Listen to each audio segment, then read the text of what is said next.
Hi, this is Sam. Before I talk about today's topic, I just want to briefly talk about this state of peace that I'm in. Part of the reason why I'm recovering so quickly from this grief is because of my previous spiritual practice that I've had for several years now. But everybody's different. I still have days where there's waves of sadness, and I have to honor those emotions. It's all part of the process. So it may take you a day, a week, a month, 3 years to get over this grief. It could be a decade.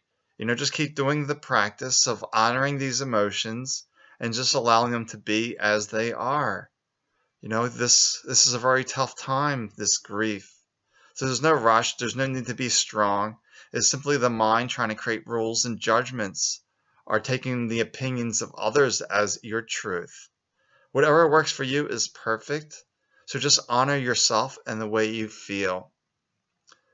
So when this day, after this realization that, does a body care if I die?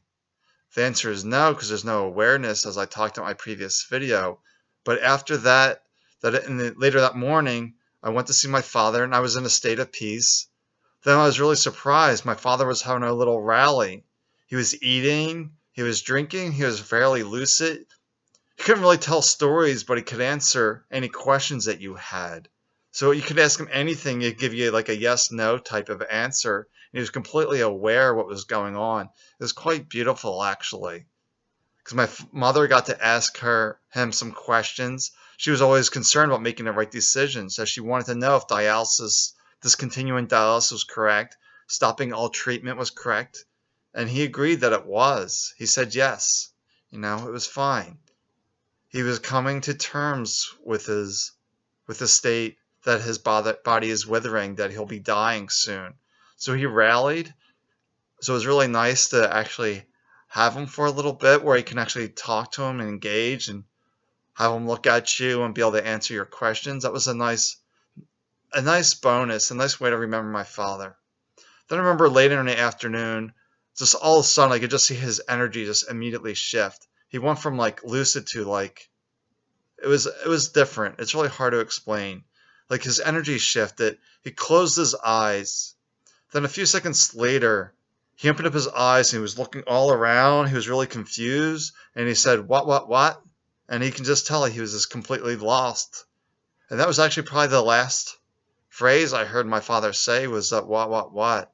Just not sure what's going on, what's happening. And from that point, that was pretty much it. So this was a blessing, this rally, that the last few hours to ask him any questions that I had. Not to hear stories from him, just to ask questions if he was comfortable, if there's anything I could be doing for him, that I love him, all those type of things that people later regret they never get a chance to say to their loved ones before they passed. I had that opportunity. I'm grateful for that. So if these emotions still come up like I was talking about in the beginning of the video, honor these emotions. If the tears come up, let them come up. There's no rules about how you should feel. This is your grief process. So take all the time you need. I'm here for you if you have any questions. Blessings to you.